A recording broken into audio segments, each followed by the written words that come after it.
Hello everybody and welcome to another episode of Talking Mythic. I'm Gary, I'm joined with Romy. Say hello. Hello. We have no guests this evening, so it's just the two of our dulcet tones talking about all the new core set 2020 spoilers. As before though, we have 2 days worth to get through because working the night shift is a bit of a pain when it comes to doing any recording. Yeah. So do you want to just jump right into it? Yeah, let's begin. Lots of lovely new cards to talk about. So our first card is, we have a new planeswalker, Mu-Yanling, Sky Dancer, 1 blue, legendary planeswalker, Yanling. Comes in with 2 loyalty, so quite a low starting loyalty. Mythic. +2, until your next turn, up to 1 target creature gets -2, -0, and loses flying.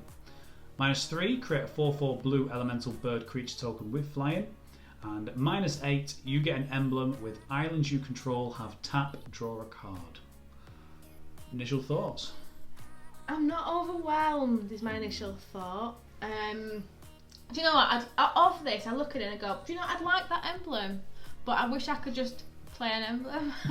I know that sounds crazy, but for what it is, I think the emblem's nice. And that's it. Yeah, I'm tend to agree. I think what I don't like about it is that because it comes in with 2 loyalty, you can't even use the second ability straight away. You can't -3 and get a bird and protect itself. This dies very easily. I mean, yes, it costs 3, it's cheap, but it's nothing special. It's really underwhelming. I can't see this getting any kind of play. I don't think it does anything. This is the thing that when I open my foil rare in my pre-release kit and I go, this is what I'm opening, I'm afraid. Yeah. Now this could just be something that maybe I'm completely missing, and that it will win the Pro Tour and everyone will say what a great card it was and I sound like a right whatever today. But really, I'm with you. I don't like 2 loyalty and the ultimate's -8. That's ages away. Yeah. That's, even if you're happy to kill her off, you've still got like 6 turns down the line before you can do anything. Even if I'm playing some sort of Simic commander and I've got the magic doubling season down, I'm still only bringing him in with 4 loyalty counters. Yeah, she doesn't ultimately double no, the season. It's not yeah, I don't want to dwell on it. It's there. Yeah. So an underwhelming start. So our next card is Sorin, Imperious Bloodlord, 2 and a black. Legendary planeswalker Sorin at Mythic. Comes in with 4 starting loyalty. +1, target creature you control gains Death Touch and Lifelink until end of turn. If it's a vampire, put a +1/+1 counter on it. Second ability is +1 as well. You may sacrifice vampire. When you do, Sorin Imperious Bloodlord deals 3 damage to any target and you gain 3 life. -3, you may put a vampire creature card from your hand onto the battlefield. If I can start, I think this is fantastic, this Planeswalker. Yeah, this is more like it. I absolutely love this. Yes, it's very niche in that it's all about the vampires, but it's completely on flavour. Sorin is a vampire, King of the Vampires, it's all very good. This has so much potential though. This could be the missing piece with, even if it's just for a short time, the vampire deck that kind of was nearly there with Ixalan and all that tribes in that kind of black-white thing. This is the missing piece for me. This could make vampires a really top-tier tribal deck. Giving something Death Touch and Lifelink, because that's not powerful, from Gifted Aetherborn. What an annoying card that was. +1, sack a vampire, easy. There's loads of vampire tokens floating around. That's really not a massive cost. Legion's Landing. Yeah, exactly. There's a free one. You know what I mean? And when you do deal 3 damage, gain 3 life, that's Lightning Helix in black. What a fantastic ability. +1 as well. -3, put a vampire card down. I'm thinking, well, what kind of vampires do I want to put down? So it's turn 3, I play Sorin, I'm -3 straight away. I could have a Vona. 4/4 lifelink vigilance and destroy stuff. This is just fantastic. I love this card. Can't praise it enough. Well, you've pretty much said all I wanted to say. It's something that I think Robert touched upon in our last episode about the Planeswalkers being much more niche to what they do. Yeah. But I think that's a really good thing. Like you say, it makes sense flavour-wise. It's not wild and out there. It does what it needs to do, and it's very much a cog in the right section where it needs to be. Completely agree. But the ability to sort of cheat vampires out, and you do get to, if this spell resolves on turn 3, even if you've gone first and your opponent's got like a tap land, there's going to be very little they can do about it if you're not facing control. And on turn 3 you can put any vampire down. Now, if you want to get even more fancy, you can be like arcane adaptations and make other things vampires. You know, you can drop yourself a Golter down if you really want to, or somebody just big and stompy. So you have lots of ways to do that. I like that you can do everything. Yeah. You get absolutely everything in one go. Yeah, you're not waiting to ultimate this in any way, but it doesn't need it. It's great. And 3 mana. That's really good. You know, I'd have paid 4 mana for this. But the fact that it's 3 is just insane. Yeah, 2 and a black, really splashable. This goes in a black-white deck, goes in a mono-black deck, goes in everything. Love it. Shall we move on? What a great card. Yeah. We should have started with that one. Really? Yeah, let's do it. So the next one is one of the legendary creatures at Mythic. This is the Sultai one. Yarok, the Desecrated. 2 black, green, blue. Legendary creature elemental horror. 3/5 Death Touch lifelink. If a permanent entering the battlefield causes a triggered ability of a permanent you control to trigger, that ability triggers an additional time. This is Panharmonicon on a creature. I like it. Yeah. I like it. Am I being greedy that I wish it was 4 mana? Probably. But I like it. I think when I looked at this, I have more EDH hat on more than anything else. Absolutely. I think it could be a decent commander. It's a low cost. The Death Touch lifelink's nice, but that text of permanent entering the battlefield causing trigger things makes me think, do you know what, you could probably even do some infect things in this if you've got like Evolution Sage and you're dropping lands in, triggering, proliferate, things like that. So I think it's another way of playing that kind of deck. Yeah, definitely. I think standard wise, I don't know if it brings Sultai back to the top as it was a couple of months ago. I don't know if it's actually doing enough. I don't think it adds to it. But I do think as as an F&M level kind of deck or a standard showdown kind of level deck, I think it'd be really fun to try and play. Definitely. Oh yeah, I like it. I like the card. I'm not sitting here going, this is it. This is the one to look out for.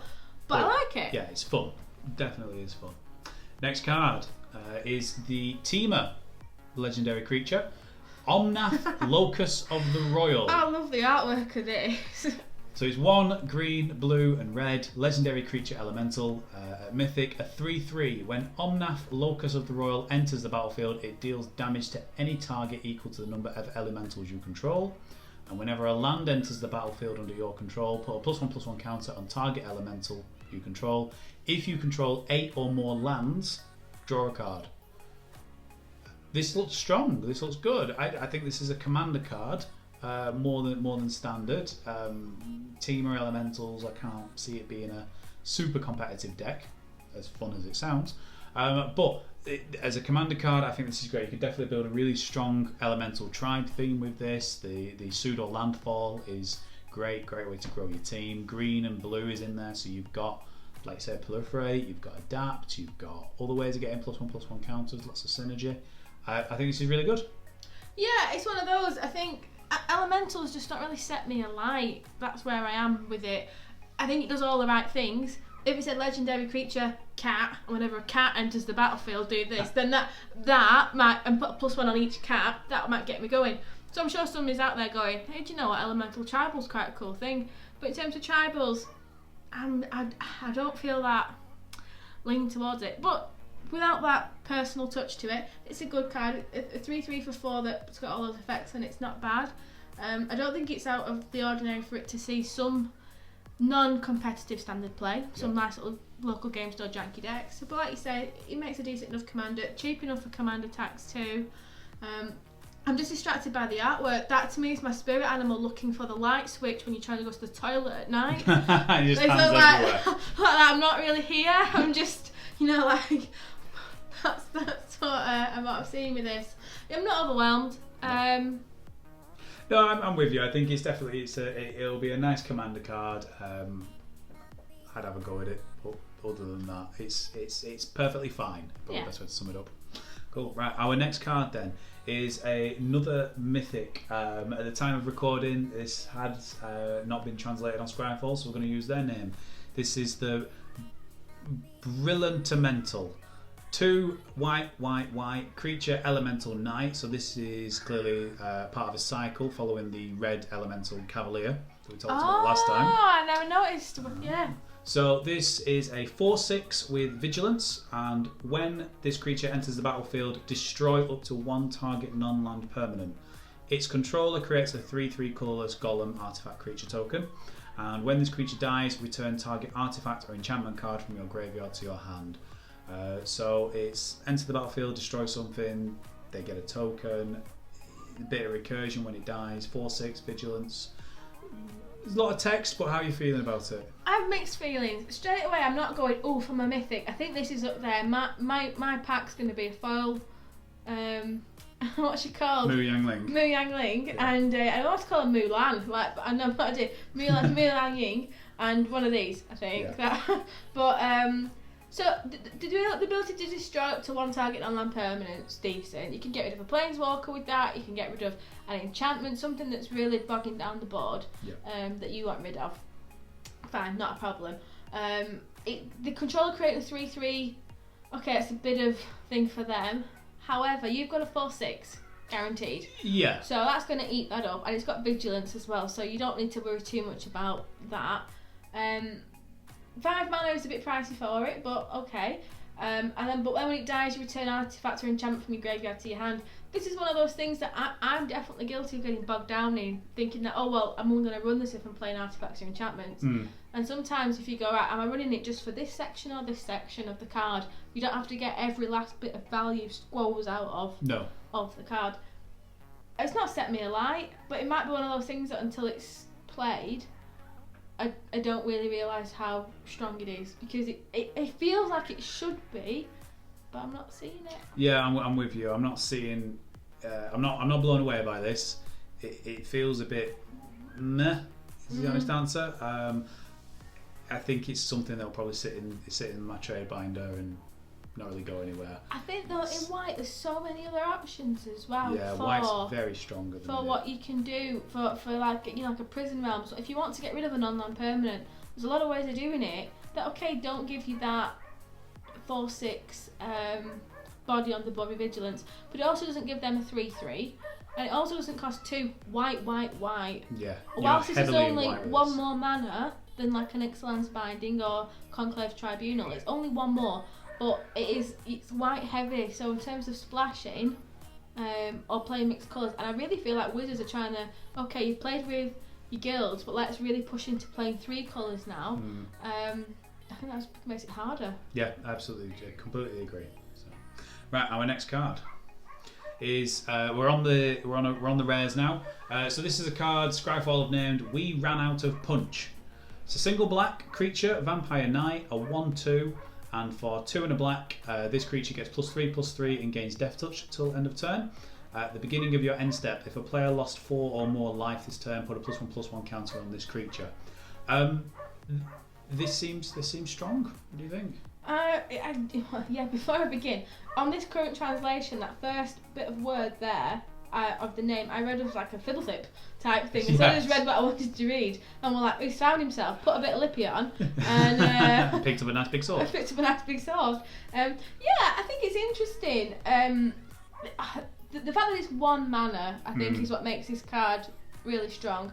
A 1 mana 1/2 is not to be sniffed at. No. But then having the ability to put another counter on it. I mean, really, if this is your turn 1 drop and they don't manage to play anything that can get rid of it or put a blocker down, then you know turn 2 you're going to get a +1 counter on it anyway. Then you've got a 2/3 because you're going to attack with it. Then the turn after, you've got the ability to make it bigger still, and now you've got a 5/6 on turn 3. That feels very big.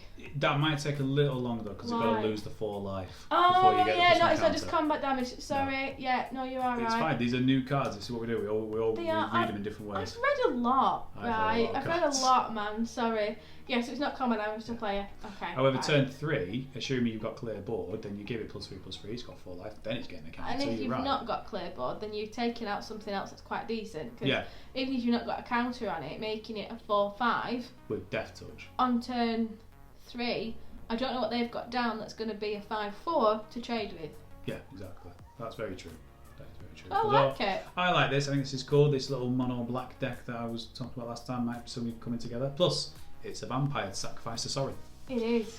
So, right, next card. So, this is the Masterful Replication. 5 and a blue, 6 mana, instant. Choose one. Create 2 3/3 colourless golem artifact creature tokens, Or choose target artifact you control, and each other artifact you control becomes a copy of that artifact until end of turn. Lots going on. Modal spell. What do you think? Well, again, just going back to what Rob was saying last night about modal spells, you know, it's completely fits in with that. 6 mana is a lot. It is a lot. My instinct when I see things like this is thinking about, with the Kefnet out at the minute, being able to play this for 4 mana feels a lot happier, feels a lot better. But then I don't know how much I'm going to be running the Kefnet in this artifact deck. But does this then come back to the Saheeli Ray type cards where you sort of make it pumping out artifacts by being blue and controller? I'm not set alight by it. I'm not instantly going, oh, I'm going to play with this card and put it here.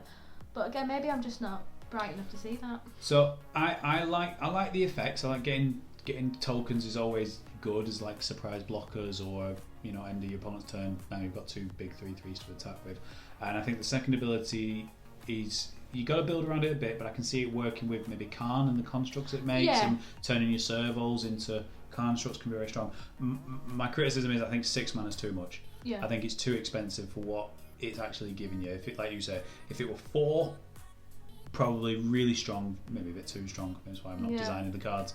But I do think 6 is just that bit too expensive. I'm not seeing people running the 4 of. No, I don't. Do you know what I mean? It's pricey.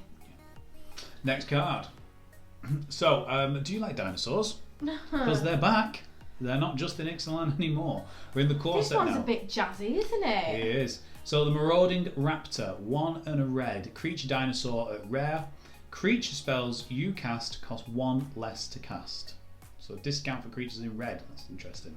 It's a 2/3, and whenever another creature enters the battlefield under your control, the Marauding Raptor deals 2 damage to it. If that creature is a dinosaur and it's dealt damage this way, Marauding Raptor gets +2/+0 until end of turn. So this is a 2/3 body for 2. It's giving you a discount on your creatures, but every creature you play, it's effectively shocking every creature you play from there on in. Yeah, I think this is a very specific card for a specific deck that is all built around enrage triggers, and you want to be like Polyraptoring and getting yourself loads of things. But then that stops, you might be able to play more than 1 creature a turn. If you play yourself like a, you know, you play yourself a creature and you make yourself another 2/3, it can withstand that 2 damage. You play yourself a second creature, it's got another 2 damage on it. So you can't really, am I reading that right? No.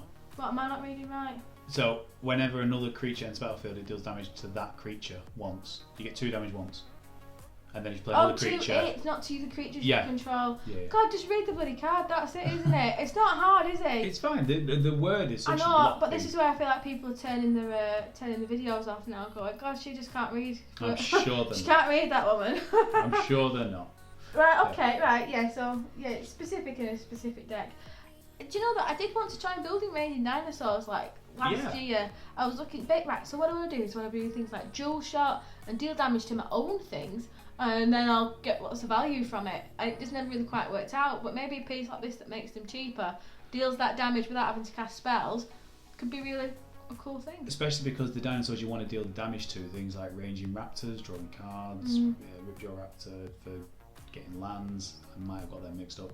But they can handle the 2 damage, but they're usually quite expensive. There's 4 or 5 level that dinosaurs. snapping sailback that puts a counter on it whenever it's dealt damage. The reduction is a big help. Yeah. I think there is a deck there.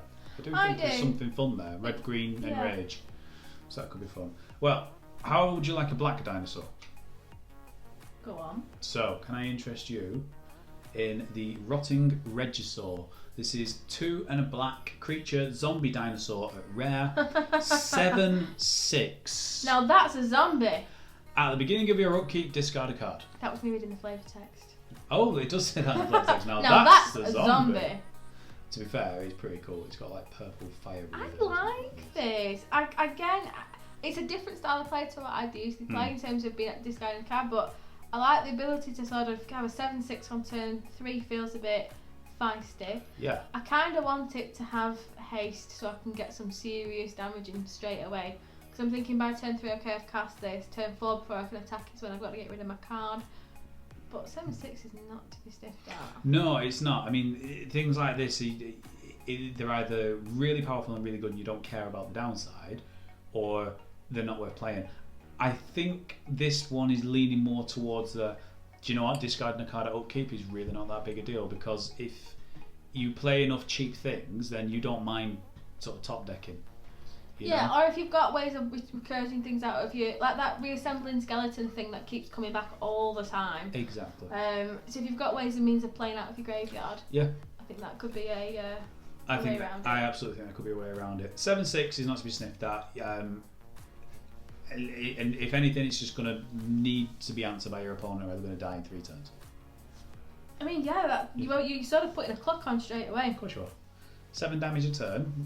That's not to be sniffed. Again, it's not got trample either, so it's just going to be. It can be chumped very quick, very easily. And if they're pumping out little 1/1 lifelink tokens, you can find you've emptied your hand. They've actually got more life than they started with. That's true. That's true. Maybe we have to sort of have a go and see whether that happens with this. But yeah, it's a risk-reward deck, isn't it? I think it's interesting enough to have to go with. Oh, do you know as well? This I'm not going to be salty about losing to someone who manages to pull this off. No. if someone figures out how this is supposed to work, and the magic cards that mean whenever you discard a card, it deals damage or something like that.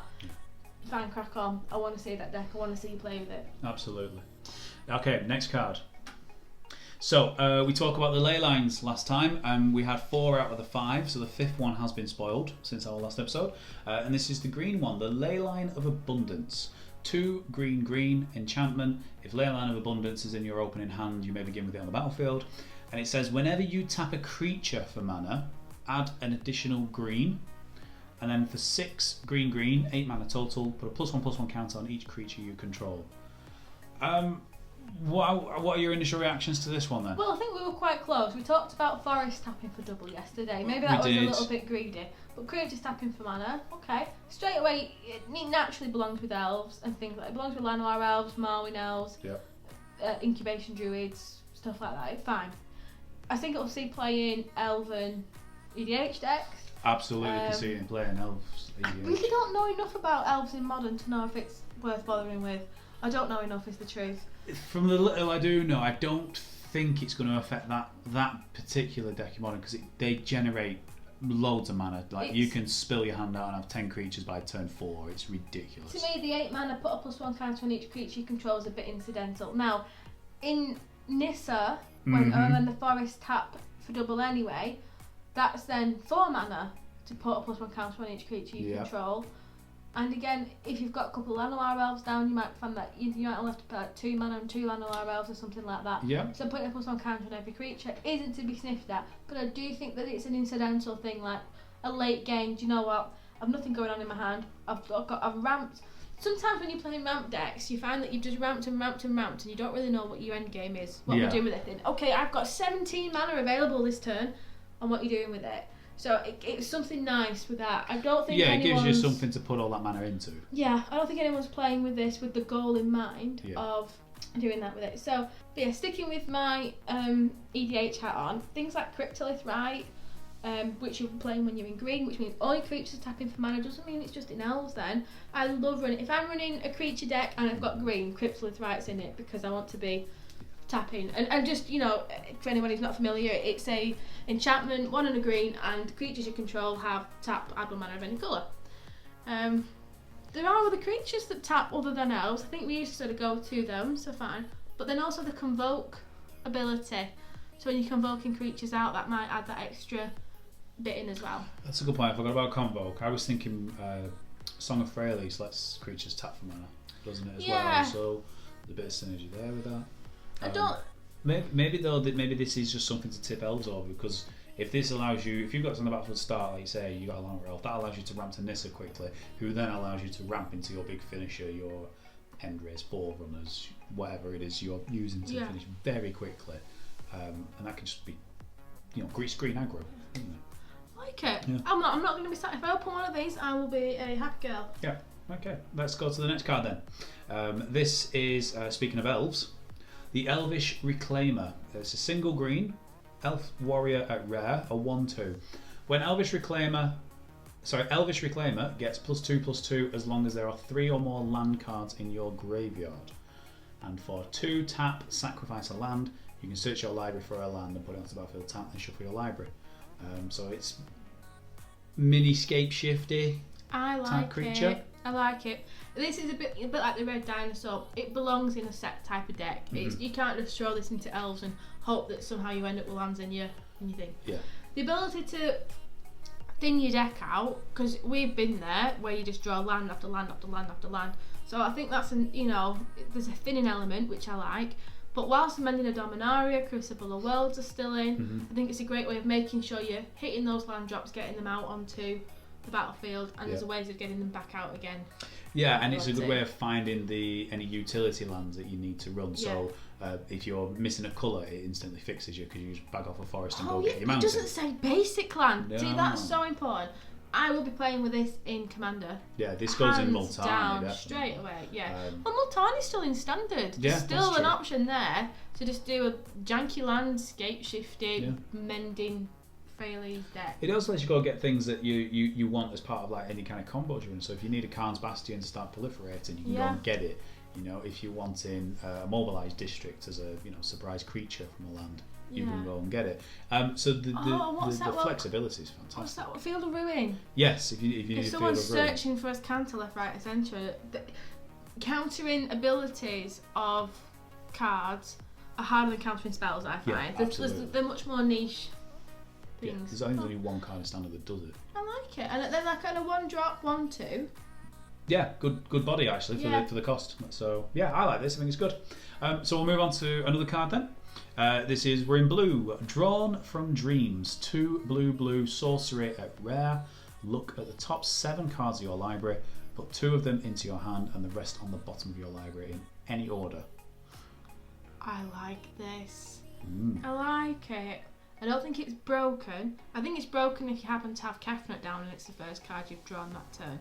That's when this is broken. Yeah, that's lots of selection. But the ability to look at 7, even with search, being able to look at the top 4 cards of your library and take 1 out, that's nice. When Narset does a mini search, that's nice. To be able to look at 7 and take 2, I like it. You're seeing a lot of your deck, and it's hand picking the answers that you need and find them in that pinch. Yeah. I mean, for 4 mana, I think that's perfectly priced. I've no issue with that. I mean, you compare it to alright, it's sorcery, so it's only played in main phase. So things like Glimmer of Genius and things like that draw. Unless you've got the new Leyline down, at which point you can cast this whenever you like. That's true. That is true. Same with Mini Teferi. Lets you cast it whenever you like as well. So I think it's good. It's a good rate for what it does.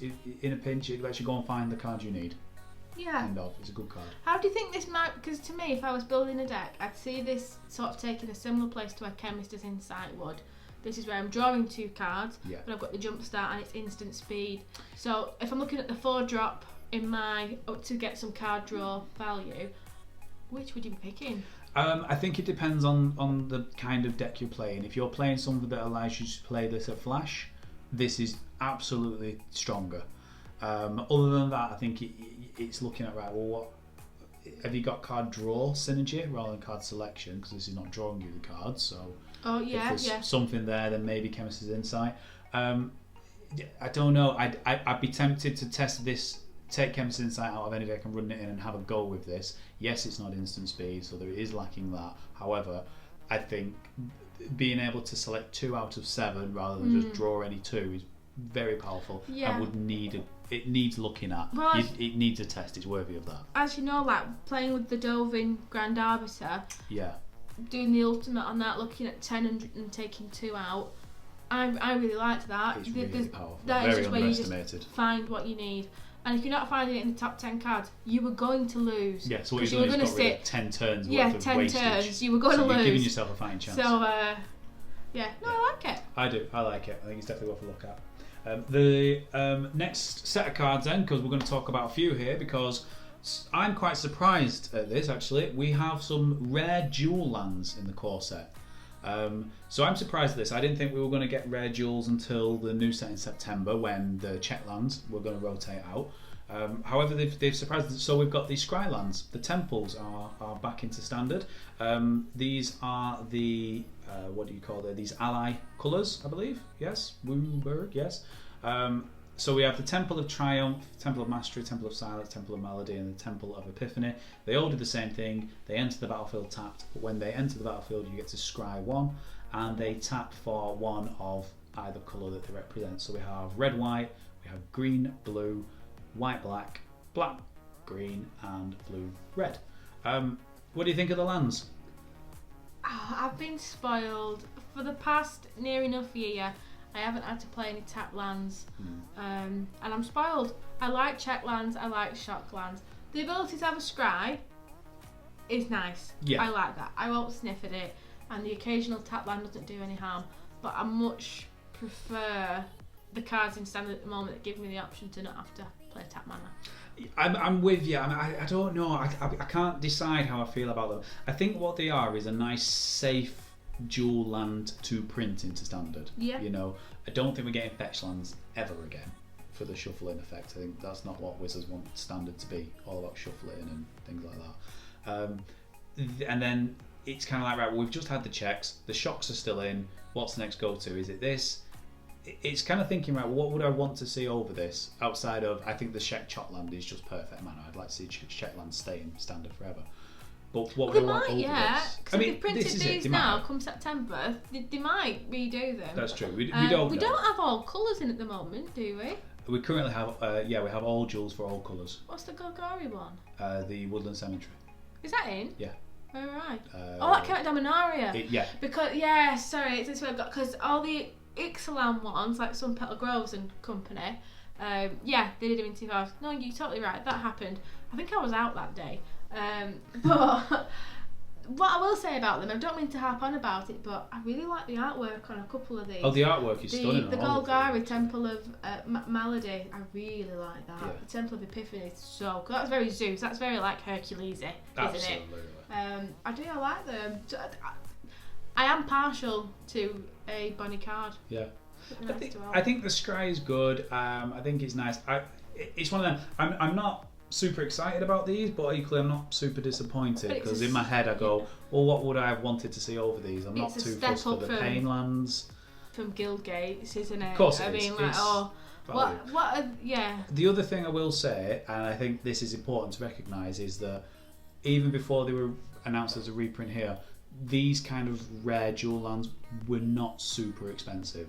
And I think there is maybe a case to be said in terms of, do you know what, having a really cheap land base is not a bad thing, because we've just come from, check lands now are anywhere from sort of £6 to £10 depending on the colour. Shocks are anywhere from £7 to £25 depending on. Yeah, you can. And they've just been reprinted for the third time. 50, 100 quid on lands before you get into your deck. Before you need 4 Hydroid Crassus as well, which are £30 a pop, and it does price you out. There's one thing we say all the time: when you suddenly go to get in a deck, you go, but I'm going to need the lands. Yeah. Because in earnest, at local game store level, absolutely fine. If you do want to play competitive Magic, you need the right lands. You do. It makes such a difference. It absolutely does. So I think this is a nice way to get into it. If we're bringing down the prices of decks a little bit, this is a nice way to do it, because you're not suddenly spending a fortune on your lands. You could probably buy these. These will probably start going for like £3 or £4. I think, relatively cheap. Yeah. Okay. So we'll move on then. So there's the temples back in standard. The next rare card we're going to talk about, Agent of Treachery. This is 5 blue creature human rogue, rare, a 2/3. When Agent of Treachery enters the battlefield, gain control of target permanent. At the beginning of your end step, if you control 3 or more permanents you don't own, you draw 3 cards. So you gain control. This is control magic. You don't get it till the end of turn, or you don't get it until this dies. You gain control. Full stop. Rest of the game. Wow, I feel so many mixed feelings about this.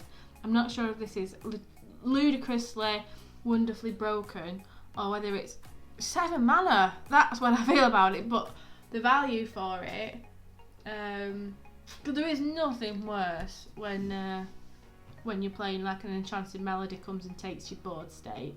And bear in mind, it's permanent. You can take anything. Oh, Land, you can. enchantment, artifacts, See, I want to planeswalker. I really want to put this on like a Helm of the Host type thing and just keep taking something every turn. Yeah, it's one of them. Like, I'm put off by the 7 mana. I think it has a place, and I think that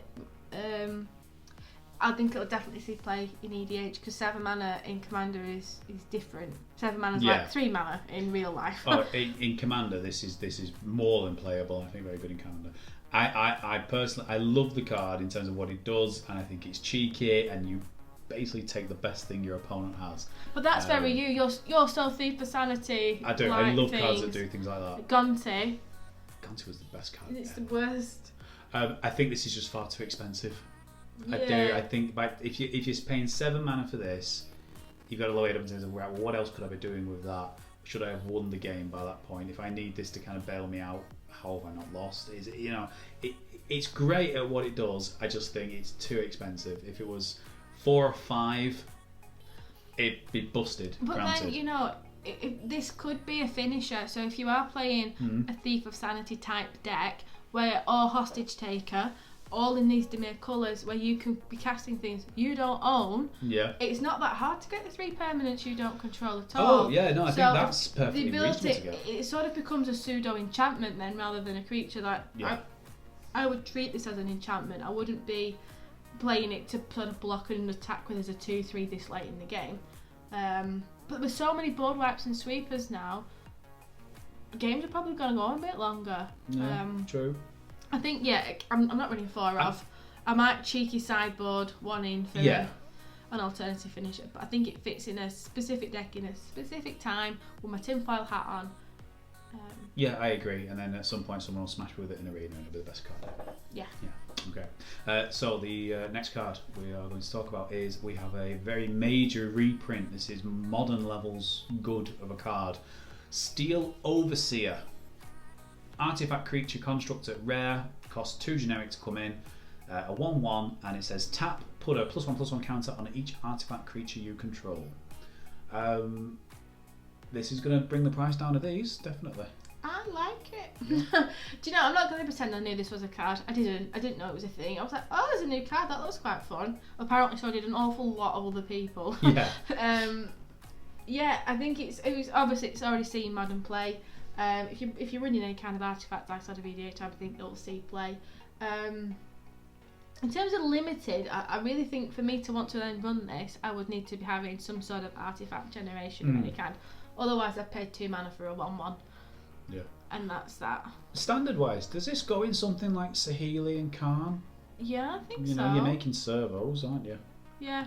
I think there's an argument for it. It's definitely worth a test. Anyway, and just the ability to, it's not like pay 2 and tap or 3 and a blue and tap. It's just tap it. Yeah. And there's lots of things with untapped target artifact you control. So what's you were playing with Traxxas for a while, and I had a good go at trying to make Traxxas a thing. But you had that guy that said at the end of your untap a historic spell or untap artifact or something. Oh yeah, no, the Voltaic Servant. He said untap target artifact to your end step. So you might find that there's maybe not that one in standard, but there's ways of tapping and untapping and tapping and untapping, which mean you can really get some serious value out of this. It could be interesting.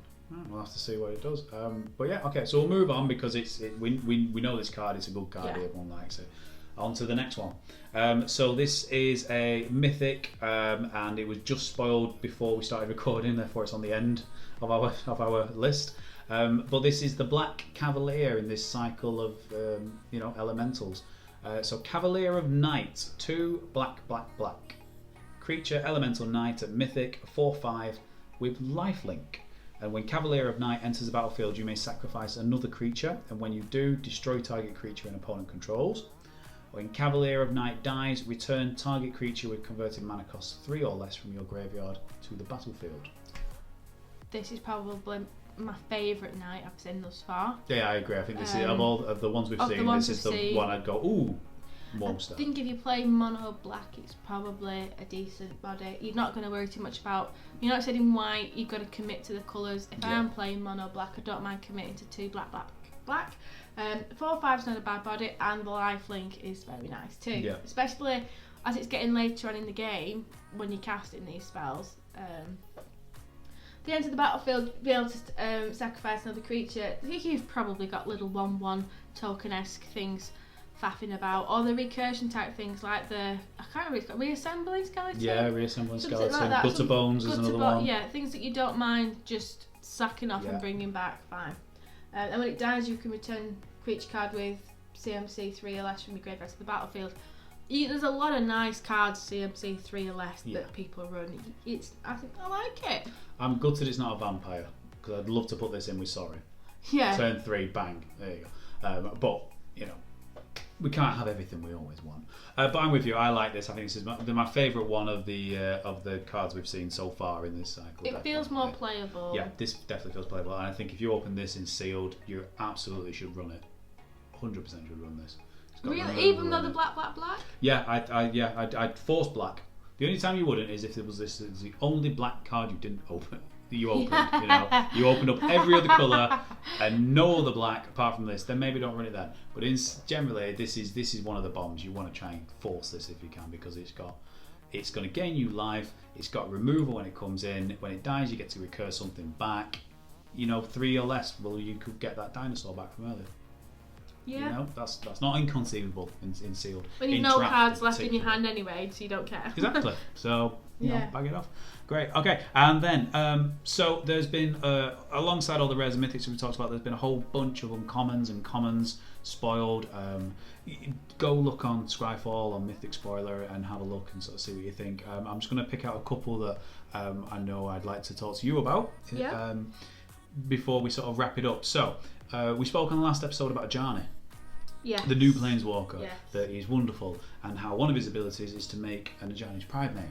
And we talk about how, you know, Ajani's Pridemate is one of your favourite cards. You've loved it in many a format. Very much so. Does lots of lovely things, and is very, very powerful. The unsung hero. How would you like a second Ajani's Pridemate, but this time in black? I could be tempted. Oh, well then can I introduce you to the Bloodthirsty Aerialist.